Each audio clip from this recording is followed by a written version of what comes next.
हाय, मैं हूँ रुचि। मैं बजाज स्टॉक्स की एसेट मैनेजर हूँ। आज हमारे पैनलिस्ट्स एक और चेरी स्टॉक डिस्कस करने वाले हैं। हम आपको बताएंगे इस स्टॉक की ग्रोथ रेट पिछले 1 साल, 3 साल और 5 साल के नंबर्स के साथ। प्लस हम डिजाइन करेंगे 3 popular investment strategies, long term के लिए, शॉर्ट टर्म के लिए और ट्रेडर्स के लिए। और हाँ, पैनलिस्ट्स देंगे आपको इसका रिस्क स्कोर, जहां 1 मतलब super risky and 100 means totally safe. So let's get started. नमस्कार। आज हम एक ऐसी कंपनी की क्या कहते हैं पड़ताल कर रहे हैं जिसके स्टॉक ने कुछ ही महीनों में वाकई कमाल कर दिया है। नीबे लिमिटेड। निबे लिमिटेड। ये डिफेंस टेक्नोलॉजी मतलब रक्षा प्रौद्योगिकी सेक्टर में है। हाँ, निबे काफी चर्चा में है आजकल। बिल्कुल। हमारे पास ना एक विश्लेषण है जिसका शीर्षक है निबे लिमिटेड, रक्षा प्रौद्योगिकी में तेजी और जोखिम। तो उसी पर बात करेंगे। मकसद तो मतलब साफ है, ये समझना कि निबे के स्टॉक में ये जो जबरदस्त उछाल आया है बड़ी डील्स के बाद, वो कितना टिकाऊ है। और उसमें जोखिम क्या क्या है ये भी समझना जरूरी है। हाँ, क्योंकि कुछ महीने पहले जो शेयर मतलब 750 रुपए के आसपास था, वो अब 1600 रुपए तक पहुंच गया है। तो चलिए इस पूरी कहानी को खोलते हैं। सबसे पहले वो ताजा खबरों से शुरू करते हैं। हाल ही में निबे का स्टॉक 1600 रुपए पर अपर सर्किट में पहुंच गया। हाँ, वो इजराइल वाली डील के बाद ना। हाँ, एक इजरायली फ्राउ से यूनिवर्सल रॉकेट लॉन्चर के लिए करीब 150 करोड़ रुपए का बड़ा एक्सपोर्ट ऑर्डर मिला है। मतलब ये तो बहुत बड़ी बात है कंपनी के लिए। बिल्कुल, एक्सपोर्ट ऑर्डर, वो भी इजराइल से, ये तो काफी सिग्निफिकेंट है। और ये अकेला मामला नहीं था, पिछले महीने ही वो डीआरडीओ वाला समझौता भी हुआ ना। हाँ हाँ बिल्कुल, मॉड्यूलर ब्रिजिंग सिस्टम बनाने के लिए टेक्नोलॉजी ट्रांसफर। हाँ, और उसके बाद भी स्टॉक फिर से अपर सर्किट में लॉक हो गया। सही बात है।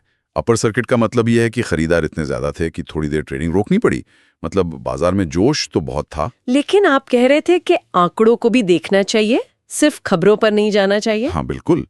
देखिए, पिछले 1 साल का अगर हम देखें तो कंपनी की सालाना औसत राजस्व बढ़ोतरी मतलब CAGR वो करीब 27% रही है। 27%, ये तो अच्छा है। और प्रति शेयर कमाई यानी EPS ग्रोथ वो भी करीब 30%। तो ये तो हाँ काफी अच्छा लगता है। हाँ, ये आंकड़े तो शानदार है। लेकिन एक लेकिन है। अगर हम 5 साल का ट्रैक रिकॉर्ड देखें तो राजस्व CAGR करीब 16% और EPS CAGR करीब 18% ही है। ओह, तो लॉन्ग टर्म में ग्रोथ उतनी विस्फोटक नहीं रही है। हाँ, मतलब ठीक रही है, पर हाल की ग्रोथ जैसी नहीं। और एक और बात है, जो अभी वित्त वर्ष 25 की आखिरी तिमाही थी, Q4, हाँ, उसमें राजस्व था 112.6 करोड़।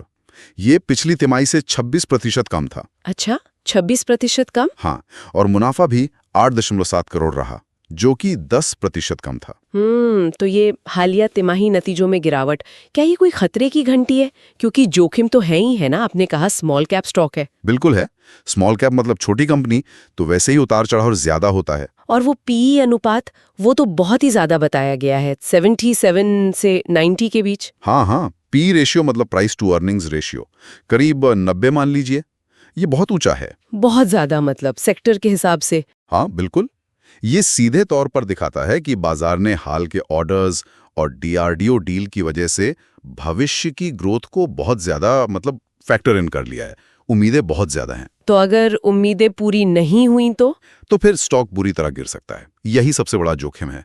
प्रोजेक्ट समय पर पूरे होंगे या नहीं, कच्चे माल की कीमतें, डॉलर का रेट, ये सब अनिश्चितताएं हैं। स्रोत में वो एक सुरिंदर रिस्क स्कोर का भी जिक्र था, 700। हाँ, वो शायद किसी एनालिस्ट का अपना तरीका है रिस्क नापने का।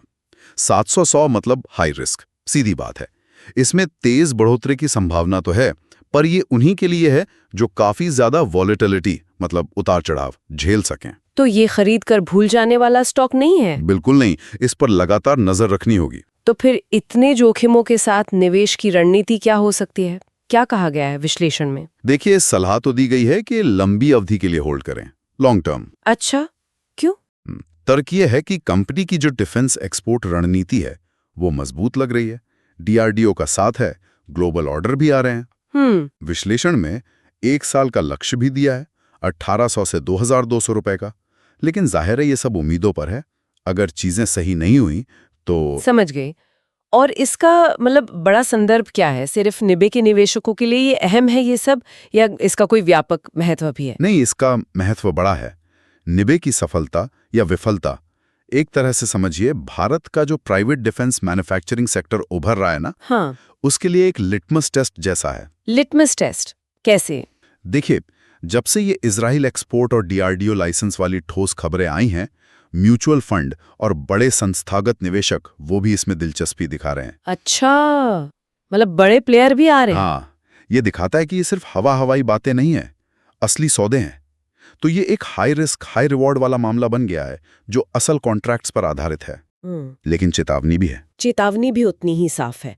अगर निबे लड़खड़ाता है, मान लीजिए बड़े सौदे उम्मीद के मुताबिक आगे नहीं बढ़ते, तो ये भारत के डिफेंस निर्माण क्षेत्र में शायद कुछ व्यापक दिक्कतों का संकेत भी दे सकता है। और फिर निवेशकों का भरोसा भी कमजोर पड़ सकता है ना? ये सेक्टर के लिए बिल्कुल। तो संक्षेप में कहानी ये है, एक तरफ तो है बड़े ऑर्डर, रॉकेट की तरह भागता हुआ स्टॉक, भारत के डिफेंस एक्सपोर्ट प्लान पर एक बड़ा दांव। हाँ, और दूसरी तरफ है बहुत ऊंचा वैल्यूएशन, हाल की तिमाही में थोड़ी नरमी और प्रोजेक्ट पूरे होने से जुड़े बड़े जोखिम। तो इसे कैसे समझे हम? देखिए, मुख्य बात यह है कि निबे भारत की रक्षा निर्यात महत्वाकांक्षाओं पर एक फोकस्ड बेट है, मतलब एक केंद्रित दांव। इसे वास्तविक अनुबंधों का सहारा तो मिला है, लेकिन इसकी हाई रिस्क प्रोफाइल ऐसी है कि इस पर बास की तरह नजर रखनी पड़ेगी। ये इस सेक्टर की असल क्षमता और चुनौतियां दोनों का एक अहम पैमाना बन गया है। सही कहा, बिल्कुल।